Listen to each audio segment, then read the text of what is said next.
Hello guys, स्वागत है आपका कंटेंट मॉन्स्टर्स के एक और एपिसोड में। और आज के इस एपिसोड में हम बात करेंगे हाल ही में खत्म हुई इंडिया और इंग्लैंड की टेस्ट सीरीज की। बहुत ही रोमांचक टेस्ट सीरीज रही। पहला टेस्ट मैच जीता इंग्लैंड ने, जैसा कि आप जानते हैं, और उसके बाद जो पलटवार किया इंडिया ने वो काबिले तारीफ था। इनफैक्ट कहीं ना कहीं सेकंड टेस्ट मैच में जो इंग्लैंड हारी स्पिन की वजह से, कहीं ना कहीं the mental scars that remained on the psyche of the England team played a huge role in India winning the test series so convincingly. Almost ऐसा हाल हो गया था कि अश्विन और अक्षर जैसे ही बॉलिंग में आए, और वो जल्दी आ जाते थे, कहीं ना कहीं England batsman would go very weak in their legs. कोई फुट मूवमेंट के नाम पे कुछ नहीं। Most of the times they were stuck to the crease. उन्हें ये समझ नहीं आ रहा था whether they should attack the spinners or should play them cautiously. They were veering to either of the extremes. और कहीं ना कहीं ये जो उनकी माइंड में दुविधा डाल दी थी इंडिया के स्पिनर्स ने, that played a huge role in India dominating the series in the way they did starting from the second test match. And मेरा ये मानना है for foreign teams coming to India, and expecting to play well, one thing that they should definitely do is they should embrace this entire environment of turning tracks, possibly turning from day one, the heat, the crowds, the pressure, of surviving so many sessions or pushing the match to the fourth or the fifth day. The players have to embrace all of this. They have to start enjoying this. They have to start seeing this as a challenge which, if they overcome, could make them much better players, greater players. और यही कहीं ना कहीं मुझे लगता है कि England batsmen fell way short of what they were expected to do. It was a fairly good batting lineup, especially with Joe Root and Ben Stokes, जो उनके in form बल्लेबाज थे. But इसके बावजूद कहीं ना कहीं इंग्लैंड ने वो स्पिरिट नहीं दिखाई, इंग्लैंड ने वो इंटेंट नहीं दिखाया। अगर आप देखें तो second test match fourth day पे खत्म हुआ। ऐसा भी नहीं है कि it was impossible to survive on that pitch. Yes, the pitch started turning from day one, but उसी पिच पे रोहित शर्मा थे जिन्होंने 161 रन बनाए अपनी पहली इनिंग्स में। उसी पिच पे रविचंद्रन अश्विन ने रन बनाए, उसी पिच पे ऋषभ पंत ने रन्स बनाए। तो कहीं ना कहीं ये बात तो माननी पड़ेगी कि while the pitch may have started to take turn from day one, it was complete lack of application on the part of the English batsmen कि वो ज़्यादा रन नहीं बना सके इस ट्रैक पे। और यही कारण रहा कि इंग्लैंड ने इतना बुरा परफॉर्म किया उस सेकंड टेस्ट मैच। और थर्ड टेस्ट मैच से तो Ashwin and Akshar were literally playing havoc with the minds of the English batsmen. कहीं ना कहीं उन्होंने victim card play करना शुरू कर दिया था, शायद खुद ही को, wherein I guess they were frustrated कि day 1 से ball turn हो रही है, शायद अगर day 3 से turn होती तो वो better perform करते, rather than applying themselves, rather than introspecting कि वो किस तरह से बेहतर बल्लेबाजी कर सकते हैं. The good thing about the Indian cricket team was even while they won the third test match, the day-night pink ball test match in Ahmedabad, Virat का पहला जो कमेंट था मैच के बाद वो ये था कि the Indian batsman didn't apply themselves that much barring Rohit Sharma, और अगर वो शायद अपने आप को बेहतर अप्लाई करते तो और ज़्यादा रन बना सकते थे थर्ड टेस्ट मैच में। And this was the crucial difference between the two sides. अब आप देखें तो थर्ड टेस्ट मैच में भी रोहित शर्मा ने एक हाफ सेंचुरी मारी, रविचंद्रन अश्विन ने कुछ रन्स बनाए, तो उस पिच इतनी भी खराब तो नहीं हो सकती ना कि अगर आप रन ही नहीं बना सकते तो कोई भी बल्लेबाज उस पिच पे रन नहीं बनाता। और वही प्रॉब्लम आप देखें तो चौथे मैच में हुई। वॉशिंगटन सुंदर ने ऑलमोस्ट 100 रन्स बना लिए, ऋषभ पंत ने एक सेंचुरी मार दी, रोहित शर्मा ने फिर से रन्स बनाए। तो Indian batsmen were finding a way to make runs. They were balancing, caution with aggression. They were playing each ball to their merits. And जैसा कि ऋषभ पंत की बल्लेबाजी में देखा गया in the fourth test match, wherein he was very calm, very subdued, unlike his natural self, till the time he reached 50 or 60 runs, and then he started to explode post that. और यही खास बात रही India की बल्लेबाजी की। और जहाँ तक कि गेंदबाजी का सवाल है, hats off to Ravichandran Ashwin. He has been a revelation post the lockdown, whether it was the Australia series, whether it is the England series in India. He has performed exceedingly well, and I think that confidence has rubbed off onto his batting also very clearly. He has been a very important cog in the wheel of India's batting also, and he's clearly in the form of his life. And I think kudos to Ashwin for having performed so well, and Akshar I mean he is taken to test cricket like a duck takes to water. I mean पहले ही 3 test matches में इतनी विकेटें लेना, also it shows how strong India's domestic cricket setup is.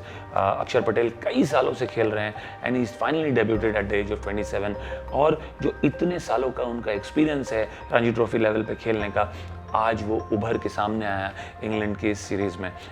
इतना कि शायद कहीं ना कहीं इंडिया को रविंद्र जडेजा की कमी ही महसूस नहीं हुई।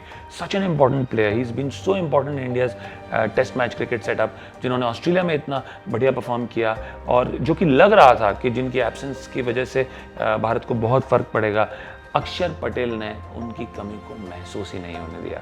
So again very fantastic performance from the spin twins, और इंडिया की बेंच स्ट्रेंथ भी बहुत बखूबी सामने आ रही है। वॉशिंगटन सुंदर ने फिर से बहुत ही बढ़िया परफॉर्म किया, फास्ट बॉलर्स ने जब भी मौका मिला उनको उन्होंने अच्छा परफॉर्म किया। India's batting lineup is in the best form that it can be in, so much so that KL Rahul को जगह नहीं मिल रही इंडिया की बैटिंग लाइनअप में, and Rishabh Pant is blossoming, and how finally he's showing the true potential that we all expected him to show and we all knew he had, and I think थोड़ा और confidence जो उन्हें मिला है team management से, वो clearly उनके performance में निखर के आ रहा है। All in all I think it was a great series. I think a couple of matches could have gone on to a day or two more, it would have been even better, but I think England की बल्लेबाजी की वजह से हर match 5वें दिन तक नहीं पहुंच पाया, एंड कहीं ना कहीं एक फिटिंग एंड रहा इस सीरीज को एंड वर्ल्ड टेस्ट चैंपियनशिप के इस पूरे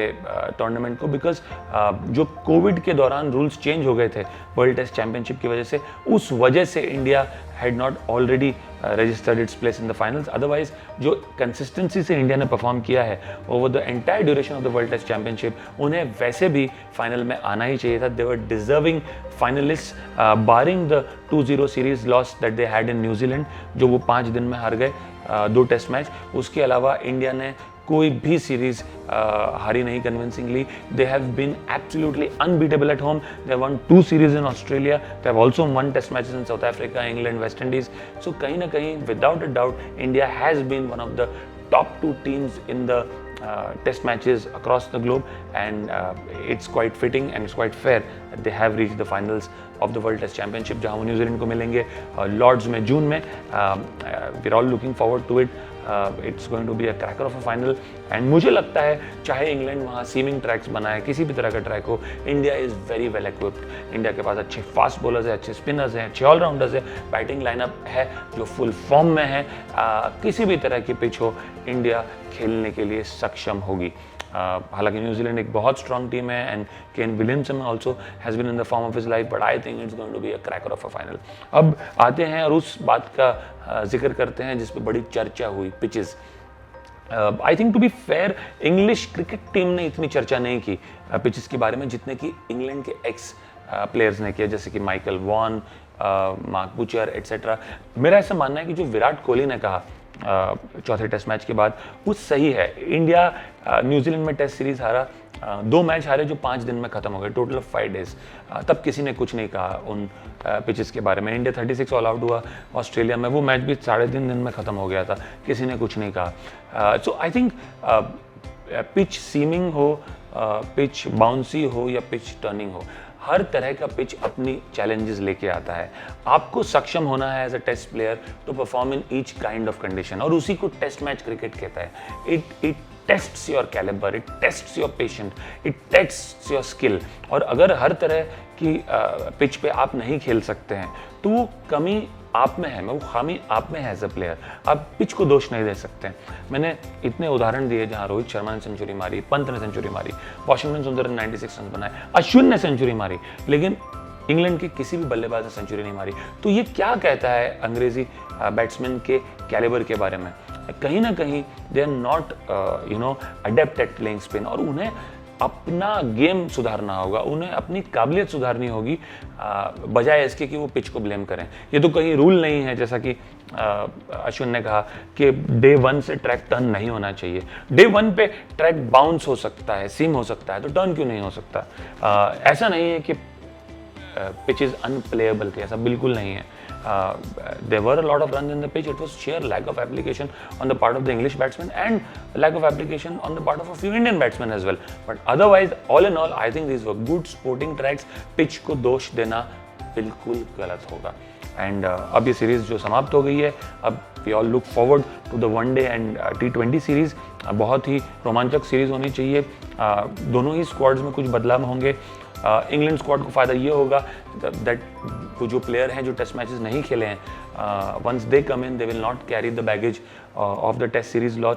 कहीं ना कहीं मुझे लगता है कि जो मोरल डेंटिंग लॉस था इंग्लैंड का, उसका असर ज़रूर होगा T20 और वनडेज पे. बहुत ही इंटरेस्टिंग कुछ मैचेस रहे हैं लिमिटेड ओवर्स इन दोनों टीम्स के बीच में. लास्ट 5 T20 मैचेस जो इन टीम्स के बीच में हुए, इंडिया 4 जीता, इंग्लैंड 1 जीती. लाइकवाइज जो लास्ट 5 वनडेज हुए हैं दोनों टीम के बीच में, 4 इंग्लैंड जीती, 1 इंडिया जीता. मुझे ऐसा लगता है चूंकि ये टेस्ट सीरीज़ लंबी रही, इंग्लैंड के पर्सपेक्टिव से हार बहुत मुश्किल से डाइजेस्ट होगी गिवन द फैक्ट कि उन्होंने पहला टेस्ट मैच जीता था. आई थिंक मोमेंटम इंडिया के साथ है और इंडिया के कुछ प्लेयर्स वापस आ जाएंगे वनडे और T20 टीम्स में जो पहले नहीं थे. मुझे कॉन्फिडेंस है कि जो टेस्ट विक्ट्री का मोमेंटम है वो इंडिया कैरी करेगा लिमिटेड ओवर्स में. बहुत ही इंपॉर्टेंट सीरीज़ है क्योंकि अगला T20 वर्ल्ड कप भी इंडिया में होना है, तो उन्हें अपने प्लेयर्स ट्राई करने होंगे, रोटेट करने होंगे. और T20 आपको मौका देता है प्लेयर्स रोटेट करने का. और जहाँ तक कि रोटेशन का सवाल है, मेरा ये मानना है चूंकि इंग्लैंड टेस्ट सीरीज में भी प्लेयर्स रोटेट करता रहा और अपने बेस्ट अवेलेबल 11 को उन्होंने मैदान पर नहीं उतारा, वो भी एक कारण था कि वो कंसिस्टेंट परफॉर्मेंसेस नहीं दे पाए. क्योंकि मेरे समझ में नहीं आ रहा, अगर आपका प्लेयर रेडी है, अवेलेबल है, फिट है, तो वो क्यों ना खेले हर मैच. उनका ये कहना कि बायो बबल में रह के एक इम्पैक्ट होता है मेंटली प्लेयर्स पे, इसलिए उन्हें ब्रेक देना ज़रूरी है, वो मेरे समझ में नहीं आती बात. मोइन अली 2 मैच खेले और उन्हें ब्रेक दे दिया गया, कोई लॉजिक नहीं है उस बात का. तो मुझे लगता है कहीं ना कहीं जो इंग्लैंड की रोटेशन पॉलिसी थी वो टेस्ट मैचेस में ज़रूर भारी पड़ी. शायद T20 और वनडेज में इतना फ़र्क नहीं पड़ता है. आई डोंट थिंक वहाँ पे इतना फ़र्क पड़ेगा. बट मेरे हिसाब से जो मानसिक दबाव इंग्लैंड पे रहेगा, खास करके टेस्ट मैचेस हारने के बाद, उससे ही बहुत फ़र्क पड़ जाएगा. And India should be able to carry the momentum of the test series along with them in the limited overs format. मेरा प्रिडिक्शन है and I am sticking my neck out and saying India T20 series 3-2 से जीतेगी और one day series 2-1 जीतेगी. So let's see how the team performs and it will be great to come back and talk to you guys post the limited overs series ends. एक बड़ा बदलाव ज़रूर हुआ है इंडियन टीम में भी. Jasprit Bumrah is not available due to personal reasons. उनकी engagement होने वाली है शायद और इसलिए वो अवेलेबल नहीं है. एंड तो वहाँ ज़रूर इंडिया को उनकी कमी महसूस होगी. India's bowling lineup is fairly strong, India's bench strength is fairly strong and they should be able to tide over the absence of Jasprit Bumrah. So all in all, a very exciting limited over series to look forward to. And आशा करता हूँ आपको हमारा video आज का पसंद आया हो. हम आपसे जल्दी मिलेंगे एक नए वीडियो के साथ इसी चैनल पे. अगर आपको हमारा वीडियो पसंद आया है तो सब्सक्राइब कीजिए, लाइक कीजिए हमारे वीडियो को, हमारे चैनल को सब्सक्राइब कीजिए and will see you soon. Thank you.